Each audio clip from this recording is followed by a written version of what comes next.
પોપટપુરા ખોડિયાર મંદિર નવરાત્રીનો જીવંત વારસો।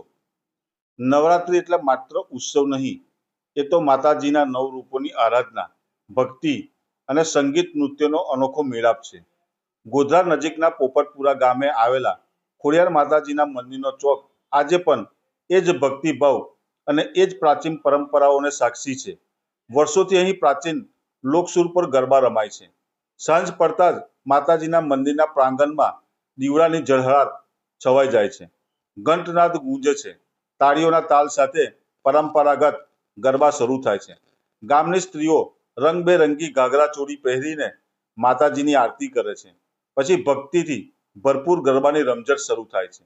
નાના બાળકો પણ પરંપરાગત વસ્ત્રોમાં સજ્જ થઈ મોટા ખેલૈયાઓની જેમ ગરબે ઘૂમે છે। યુવાનો ઉર્જા સાથે ગાય અને નાચે છે, તો વડીલો પરંપરા મુજબ તાલ મિલાવી ગરબા રમે છે। અહીંનો ગરબા કોઈ આધુનિક સંગીત પર નહીં, પરંતુ પ્રાચીન લોકસુર પર આધારિત હોવાથી સમગ્ર વાતાવરણ ભક્તિમય બની જાય છે। દરેક ઘૂમતી વેળા, દરેક તાળી, દરેક સુર માતાજી પ્રત્યેની શ્રદ્ધા વ્યક્ત કરે છે। પોપટપુરા ખોડિયાર મંદિરના આ ગરબા માત્ર નૃત્ય નથી, એ ભક્તિ છે, એકતા છે, ગામની સંસ્કૃતિ અને પરંપરાનો જીવંત પુરાવો છે। 9 દિવસ સુધી ગામમાં ભક્તિનો રંગ છવાયેલો રહે છે, માતાજીના જયકારો ગુંજે છે, આરતીના ઘંટો વાગે છે અને ગરબાની રમઝટથી આખું ગામ ઝૂમી ઉઠે છે। અહીં કોઈ ભેદભાવ નથી, સૌ એક સરખા ભાવે માતાજીનો શણગાર થાય છે। ભક્તિ, ભાઈચારો અને સંસ્કૃતિ ત્રણેયનો સુંદર સમન્વય આ ચોકમાં જોવા મળે છે। વર્ષો વીતી ગયા છતાં આ પરંપરા આજે પણ એ જ ઉત્સાહ અને શ્રદ્ધાથી જળવાય છે। ગામના લોકો આ બાબતને લઈ ગર્વથી કહે છે, પોપટપુરાની આ નવરાત્રી મહોત્સવમાં ગરબા માત્ર ગીત અને નૃત્ય નથી, પણ આપણા વારસાની એવી અમૂલ્ય ઝાંખી છે, જે પેઢીને પેઢી સુધી જીવંત રહેવાની છે।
ગરબા થતા હોય છે અને કઈ પ્રકારની સંસ્કૃતિની જાળવણી? ગોધરાથી લુણાવાડા હાઈવે પર પોપટપુરા ગામ છે અમારું।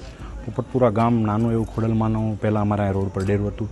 ધીરે ધીરે જેમ રોડ આવ્યા એમ ધીરે ધીરે પબ્લિકનો વધારો થયો, એમ વધતી વસ્તી ગઈ। પહેલાં અમારા અહીંયા નાના એવા ગરબા થતા, ઢોલ પર, નાના દેશી ઢોલ પર રમતા હતા, દાંડિયા રમતા હતા। ધીરે ધીરે જેમ જેમ યુગ બદલાતું ગયું એમ એમ ગરબાના બી વધતા ગયા। એવી રીતે અમારી બહેનો દીકરીઓ આજ વર્ષોથી અહીંયા માતાજીની આરાધના કરે, એક માતાજીનું નાનું એવું ડેરું બનાવી વર્ષોથી અહીંયા ગરબા અમે રમીએ છીએ. અને મારું આ નવી પેઢીને એટલું જ કહેવું છે અત્યારે કે અમારા ગરબા પ્રાચીન ગરબા જે અમે ભૂતકાળ છે, જે ભવિષ્ય અમારા બાપ દાદાઓ કરીને ગયા છે, એને અમે જાળવી રહ્યા છીએ કે અમારી સંસ્કૃતિ ક્યાંય જતી ના રહે અને અમારી પેઢીને બી આગળની નાના છોકરાઓ, બહેનો, દીકરીઓ પણ એ સંસ્કૃતિને જાળવી રહે એવી રીતનું અમે અહીંયા આયોજન કરીએ છીએ.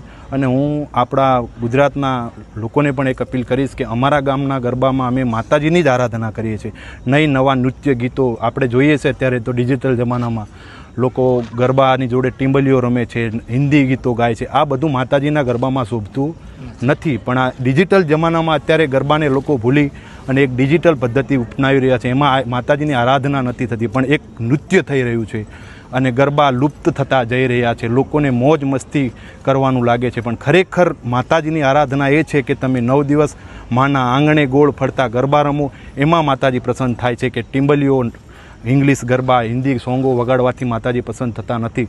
હું તો ગુજરાતની પેઢીને એટલું જ કહીશ કે તમે નવરાત્રિનો પરજ શું છે, નવરાત્રિને પહેલાં જાણો. નથી ટીમ્બલીઓ વગાડવાના ગીતો. માતાજીની આરાધનાનો મોટો મતલબ છે ગરબા, મા શક્તિની આરાધના, જેમાં 9 લાખ લોબડિયાળો, 9 લાખ અવતાર લઈને તમારા આ નવરાત્રિના અવસરમાં આંગણે આવે છે, પ્રસન્ન થાય છે.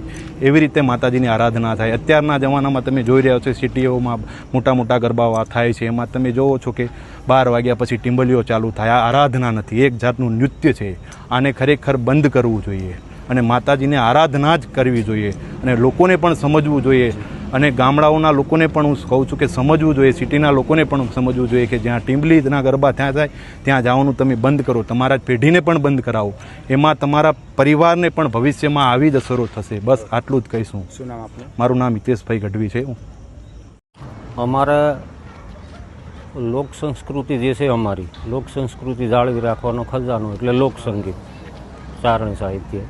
અને અમારા જે છેલ્લી 2-5 પેઢીથી જે પરંપરા ચાલી આવે છે, એની એ પેઢી અત્યારે એવી રીતે પ્રાચીન ગરબા અહીંયા ગાવાય છે. અંદાજિત કેટલા લોકો દ્વારા આયોજન કરવામાં આવતું હોય છે? અમારા આ જે શેરી ગરબા કહે છે એવી રીતે અમારા ગામના ગરબા અહીંયા અમે કરીએ છીએ. અને સામે એક ગામ છે, એમના ગરબા બધા શેરી ગરબા જેવું છે, પણ અમારી પરંપરા પ્રમાણે. મુખ્યત્વે ખાસ કરીને કયા પ્રકારના ગરબા અહીંયા ગવાતા હોય છે અને સંસ્કૃતિમાં કયા પ્રકારનો સંદેશ જતો હોય? નવરાત્રિ એટલે આ આરાધના હોય.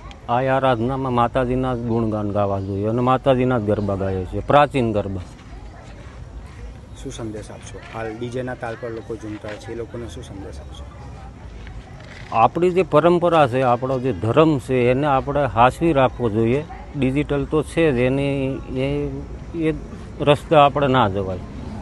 આપણે આપણી માતાજીઓને માનીએ છીએ, એમની પૂજા કરીએ છીએ. એમને જે માતાજીને જે સારું લાગતું હોય એ પ્રમાણે વર્તવું જોઈએ. શું નામ આપનું? મારું નામ લાખાભાઈ ગઢવી, ગામ છબનપુર.